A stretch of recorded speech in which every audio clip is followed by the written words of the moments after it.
Bonjour à toutes et à tous, bienvenue sur KTV, Kwezi FM, le 106.9 pour ce temps de parole, toujours en direct à la radio et à la télévision. Alors, est-ce qu'il faut se satisfaire de cette victoire face au Pérou 1-0? C'était hier soir, certes, on a gagné, mais on s'attendait à mieux, Guillaume.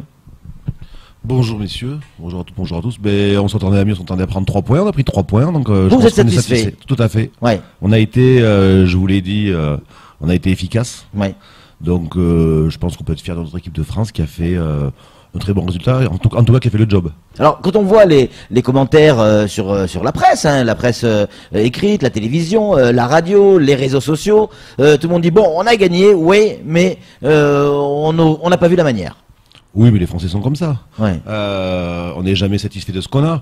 Moi, j'ai trouvé qu'on avait une équipe très bien organisée, qu'on a eu des confirmations, surtout défensivement. Secteur dans lequel on pêchait un petit peu. Je pensais que contre le Pérou, qui est une belle équipe, on allait prendre au moins un but parce qu'on a toujours des soucis, des errances défensives. Et ça n'a pas été le cas, donc on était super costaud et puis on a su profiter des quelques occasions qu'on a eues pour marquer. On aurait peut-être pu en marquer d'autres aussi, même si on a quand même souffert en deuxième mi-temps. On a été souvent dans notre camp parce qu'on a joué avec un bloc très bas. Ouais. Mais l'essentiel est acquis, c'était la victoire. On a 6 points, on est premier et on a notre destin entre nos pieds. Oui, il vaut mieux l'avoir entre nos pieds qu'entre nos mains. Dans ce groupe C, il y a eu également le Danemark qui a joué l'Australie, la fameuse équipe d'Australie que l'on a gagnée, mais qui n'a pas pu faire mieux que 1 partout face au Danemark. Comme quoi l'Australie était peut-être pas si mauvaise que ça. Regardez les résultats de la journée d'hier. Ben c'est ça, c'est qu'à un moment, on est toujours, demandeur de meilleurs résultats de la part de nos joueurs. Si l'Australie fait un partout contre le Danemark, c'est qu'ils sont pas si mauvais que ça. On a réussi à les battre. On est sorti du traquenard parce que c'était un sacré traquenard la semaine dernière quand même. Ouais. Donc je pense qu'on est à notre place et qu'on est encore une fois bien efficace et il faut s'en satisfaire. Alors Guillaume, on se projette. Donc là maintenant on va jouer le Danemark. On va le gagner le Danemark? Mais il faudrait qu'on le gagne pour finir premier du groupe. Oui. Parce qu'on peut, sinon on peut. On a les moyens de gagner le Danemark. Bien sûr qu'on a les moyens. Oui. Et en plus on a intérêt avec les discours qui ont été tenus par le sélectionneur danois avant la Coupe du Monde, qui présentait l'équipe de France comme une équipe de tocards. Je pense que sa communication au niveau psychologique n'était pas la meilleure. Et que nos joueurs, c'est bon pour la France ça. C'est ça, oui. Mais ça motive. Pour la France, oui, mais pour son équipe, je suis pas sûr. Ouais. Et j'espère que justement ils vont. Oui, en tout cas qu'on va les battre. Ouais. Alors après, la question c'est toujours pareil. Est-ce qu'on prépare les huitièmes, on fait jouer un petit peu les coiffeurs? Pour faire reposer les autres joueurs. Les coiffeurs. Je pense pas que ça soit forcément. Vous n'avez jamais joué. J'étais côté coiffeur. J'étais toujours titulaire. Ouais. Guillaume, donc allez, on se projette. On bat le Danemark, on finit premier de poule, ce qui est possible, en tout cas imaginable. On se retrouve dans un système de qualification avec des équipes similaires à 98. Mais déjà le Danemark, oui. Puisque dans la poule on les avait en 98 et on a fait le dernier match contre eux, où Aimé Jacquet avait fait un petit peu tourner. Il avait fait jouer un petit peu les remplaçants et on avait gagné 2-0 il me semble, ou quelque chose comme ça. Après oui, en effet, on peut rencontrer la Croatie qu'on avait croisée. Je trouve que ça sent bon. C'est vrai? Ouais. Vous le sentez bien, vous? Bah oui. Ouais. En plus, on voit qu'il y a beaucoup de surprises, que c'est facile pour personne. Donc on s'en sort pas si mal que ça. Je pense qu'on va monter en puissance. On a des joueurs encore qui sont pas arrivés à leur meilleur niveau. C'est le cas de Griezmann, je pense. Et que d'ici le 8e de finale, la préparation physique ayant été absorbée, on aura des joueurs encore plus performants. Mais on sent les joueurs quand même fatigués alors qu'on est juste en début de Coupe du Monde. Moi, c'est ma théorie, mais je pense que les joueurs qui sont dans les plus grands clubs européens et qui ont fait 70 matchs cette saison sont forcément fatigués, qu'ils ont dû refaire une préparation athlétique pendant les stages d'avant compétition et que forcément maintenant il faut l'absorber pour arriver sur la surcompensation et pour être prêt. Peut-être, je pense que les entraîneurs les ont préparés pour être pour les huitièmes. Donc ça veut dire que le second souffle arrive maintenant. Enfin, pas là contre le Danemark, mais là prochainement. C'est calculé, c'est organisé. Oui, c'est calculé comme ça. Ouais. Comme dans les clubs, ils calculent pour être prêts pour les phases finales de la Ligue des Champions au mois de février. De la même façon, ils se préparent pensant que leur talent suffira pour se qualifier pour les huitièmes. Et après, au niveau des huitièmes, c'est à ce moment-là que les joueurs sont prêts. Samuel Bocher, le rédacteur en chef de France Mayotte Matin, une question à vous poser, Guillaume. Moi, je suis pas un spécialiste du football, hein, je vous le dis tout de suite, mais j'ai une petite mémoire quand même. Et je me souviens qu'en 1998, quand nous sommes devenus champions du monde, le parcours, il a pas été simple. Ça a été même vachement dur, ça a été fastidieux. On se souvient juste peut-être du 3-0 contre le Brésil, mais on a chié contre la Croatie, le Paraguay. Enfin bon, c'était un parcours du combattant, véritablement. Et là, gagner 2 matchs d'affilée, c'est quand même pas si mal que ça. Oui, c'est ça, c'est pour ça qu'il faut être satisfait, parce que c'est vrai qu'on se rappelle d'avoir gagné 3-0 contre le Brésil, on oublie la mort subite contre le Paraguay, on oublie les tirs au but contre les Italiens, on oublie d'avoir été mené 2-0 contre la Croatie, donc ça a été très très compliqué, même en poule. Et puis c'est un petit peu le même cas de figure cette année, et puis je pense que le groupe a l'air de bien le vivre, et puis qu'on doit être satisfait parce qu'il y a des équipes, si on regarde l'Argentine hier ou d'autres, ou même le Brésil ou l'Allemagne, qui sont plus en difficulté que nous, je pense. Parce que l'Argentine, excusez-moi Patrick, allez-y. L'Argentine qui se prend 3-0 contre la Croatie, on a l'un des meilleurs joueurs du monde, si ce n'est le meilleur joueur du monde, Messi, qui s'est retrouvé vraiment tout seul sur le terrain. Enfin, les Messi, ils ont l'habitude, ils se retrouvent tout seuls. Ouais, sauf qu'il n'a pas fait de miracle celui-là. Mais ouais, mais c'est compliqué, et c'est ce qui confirme aussi que le football reste un sport très collectif, et que on a besoin d'être 23 pour faire des performances. Et je pense que la France, de ce côté-là, le fait qu'il se rassemble encore, il a encore fait hier soir, un groupe soudé, et puis une animation collective de qualité. De gros talents, excusez-moi encore une fois Patrick, de gros talents, mais un collectif. Tout à fait, mais c'est le plus important. Hein. Dans quelques instants, on va parler du classement des autres, des autres groupes. Mais juste derrière vous, on voit Mbappé qui a encore marqué hier, le seul but, et il est rentré dans l'histoire parce que c'est le plus jeune joueur français participant à une Coupe du Monde à marquer. Oui, il a détrôné Trezeguet. Ouais. Ça, c'est un bon message pour nos éducateurs à Mayotte aussi. Pourquoi ? Mais parce qu'à un moment, il faut faire jouer les jeunes. On a tendance à pas les faire jouer, à être un petit peu réticents. Ils sont jeunes, ils sont fragiles, ils sont ceci, ils sont cela. Je pense pas, je pense que... 19 ans, Mbappé, 19 ans. C'est un gamin. Ouais, ça fait quand même 2 ans qu'il joue au plus haut niveau. Ben oui, incroyable. Donc on en reparlera dans 10 ans. Il n'aura que 29 ans, et il aura 12 ans de carrière. Ouais. Donc forcément, mais on a des... Après... c'est quoi, c'est le futur Platini, le futur Zidane ? Je sais pas, c'est compliqué. Rappelez-vous les Gourcuff à Bordeaux, etc. On l'avait pris pour Zidane, il lui ressemblait énormément. C'est vrai. Ou Michael Owen chez les Anglais qui a 17 ans avait joué et puis il a disparu après. Ouais, c'est compliqué. La carrière d'un sportif de haut niveau, quel que soit le sport, c'est toujours difficile. Donc on peut pas se projeter là-dessus. Après, je pense que Deschamps a encore une fois trouvé un bel équilibre entre les anciens et les nouveaux, et les plus jeunes. Que ça soit, il a remis Giroud qui a confirmé, Matuidi aussi. On avait besoin, je pense qu'il a trouvé son équipe type à peu près. Et puis des jeunes autour. Il sort Mbappé pour mettre le, j'oublie son nom, le petit jeune de Barcelone. Dembélé. On sort un gamin qui doit faire 10 et quelques au 100 mètres pour en mettre un qui fait 10 et quelques aussi. Et voilà, donc je pense qu'il y a un bel équilibre entre les anciens et les nouveaux et les plus jeunes. Le classement, tiens, du groupe A. Dans le groupe, il y a donc la Russie, l'Arabie Saoudite, l'Uruguay et l'Égypte. Et on voit la Russie, premier, ils sont premiers du groupe. C'est bien, c'est eux qui accueillent. Ils nous refont quoi, le coup des Jeux Olympiques? Non, parce que je les trouve très très en forme quand même. Oui, ce jugement n'appartient qu'à vous. Oui, exactement, et je le revendique. Mais c'est vrai, mais c'est vrai qu'ils ont l'air très en forme. Hein, on est d'accord. Ouais, quand même. En tout cas, la Russie est première du groupe, suivie de l'Uruguay, 6 points. Puis derrière, on a l'Égypte et l'Arabie Saoudite avec 0 points. Ouais, bon après, l'Uruguay, c'est une équipe qui est rugueuse, le football uruguayen est comme ça. Ils sont pareils à leur place, ils ont eu des matchs difficiles qu'ils ont gagnés un petit peu difficilement avec des buts de raccro ou quoi, mais ils sont toujours présents. Les Russes, c'est l'énigme, mais ils sont chez eux. Et après, bon, c'est un peu décevant pour l'Égypte, mais l'Égypte c'est un peu comme l'Argentine, c'est pas parce qu'on a Salah dans l'équipe qu'on va faire des miracles.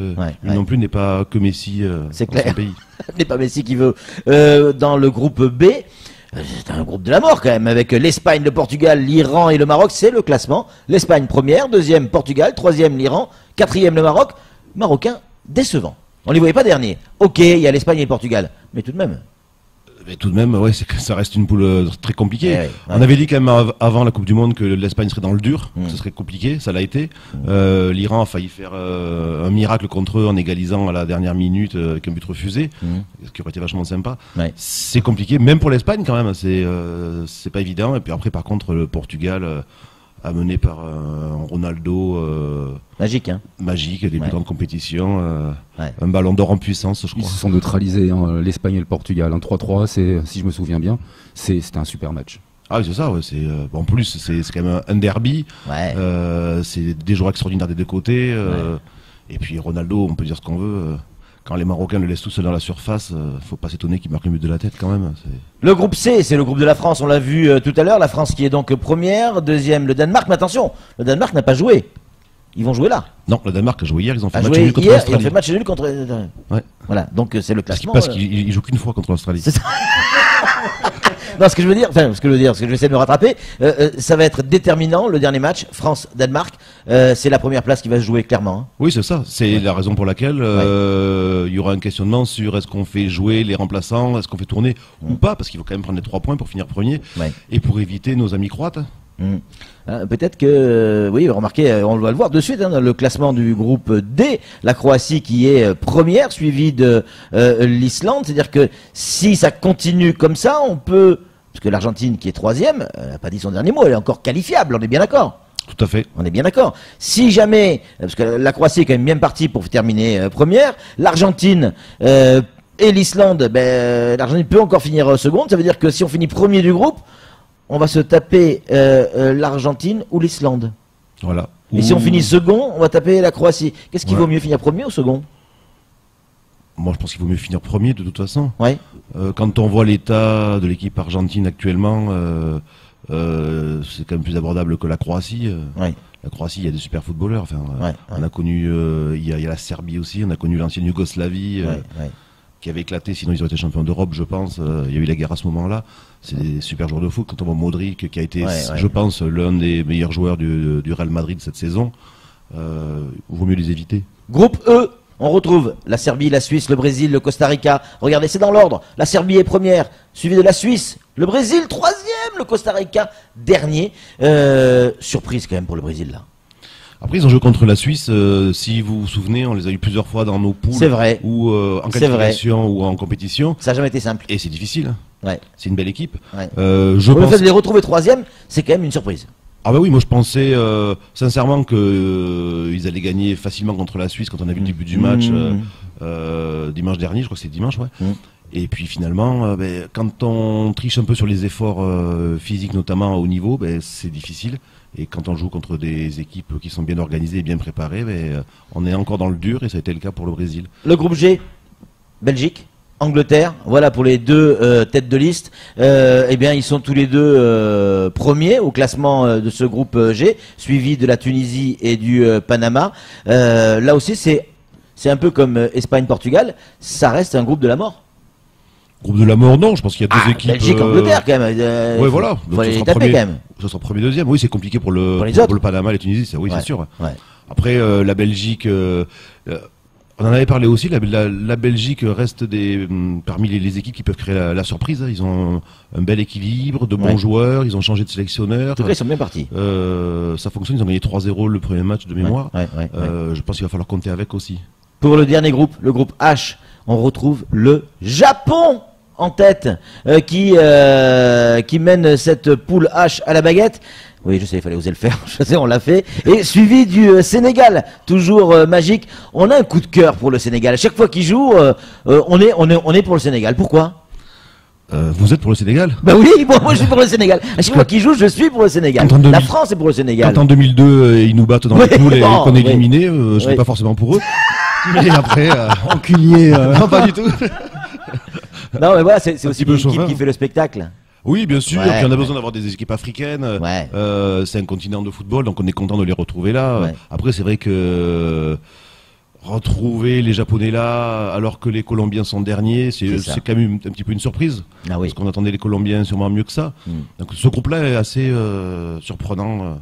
Et puis pour conclure, c'est fini avec les poules, mais pour ce qu'on parle du Sénégal, savoir que l'entraîneur du Sénégal, c'est le seul entraîneur africain de cette Coupe du Monde. Oui, bon après, on sait qu'il y a beaucoup d'entraîneurs, souvent français d'ailleurs. Exactement. Gernot Rohr, le Bordelais. Oui, oui. On avait eu à l'époque. Parce que l'entraîneur du Sénégal actuel, il a joué au PSG, si j'ai pas de bêtises. Je sais pas. Me semble-t-il. Je connais pas. Non, parce que je suis un spécialiste du foot, donc. Oui, c'est bien. Mm. Mais on a eu, c'est le Nigeria qui a eu longtemps un arbitre, un entraîneur africain aussi. C'était les premiers, je pense. Ouais. Et je pense que c'est important aussi, au moment que les joueurs africains, anciens joueurs, se forment et puis prennent la destinée de leurs équipes nationales et de leur pays. C'est vachement sympa. Vous nous aviez parlé du problème latent des Espagnols et notamment de l'entraîneur. Ça s'est réalisé quelques heures après votre plateau.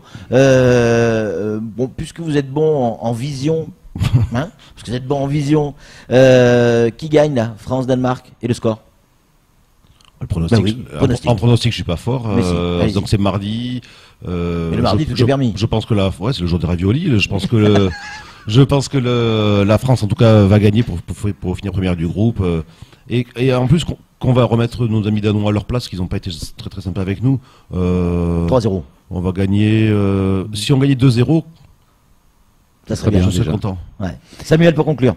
Quel est selon vous l'homme du tournoi, de la compétition pour le moment? S'il y en a un qui se dégage parmi toutes les équipes, toutes les formations, celui qui a vraiment le plus brillé? Ronaldo. Bah, pour moi, c'est Ronaldo. Ouais. 2 matchs, 4 buts, c'est quand même propre. Oui, c'est clair. Je pense que c'est quand même sans commentaire. Ouais. Je pensais que vous alliez parler du russe, moi. Le russe, oui, je sais pas quand il finira la compétition, mais c'est vrai qu'il y a quelques joueurs russes qui sont impressionnants. Après, bon, il y en a d'autres. Oui, Croate, bien sûr. Le Croate, de Modric qui est extraordinaire. Il y a quelques joueurs de qualité, mais Ronaldo est au-dessus de tout le monde, je pense. C'est clair. Il est seul sur sa planète. Hein. Vous reviendrez pour parler de ce France-Danemark ou Danemark-France, je sais pas, qui va recevoir. Je pense qu'on jouera en Russie, mais je sais pas qui reçoit. Ouais. Ça c'est sûr. Non parce que c'est Oui, aussi oui, c'est vrai. pour la couleur du maillot, c'est important. Ouais, c'est vrai. Ouais. Donc vous reviendrez sur ce plateau pour nous en parler. On est déjà qualifié pour les huitièmes, ça c'est acquis, on pourra plus nous l'enlever. Maintenant, il faut finir premier de la poule pour être premier simplement parce que je suis pas certain que ce soit plus avantageux de jouer la Croatie ou les Argentins. On verra ça plus tard. Samuel. Il faudra prendre ce qui vient, de toute Oui, façon, ça, on n'a pour pas le aller choix. jusqu'au bout. Merci beaucoup, Guillaume. C'est tout pour ce temps de parole. Tout de suite, la suite de nos programmes.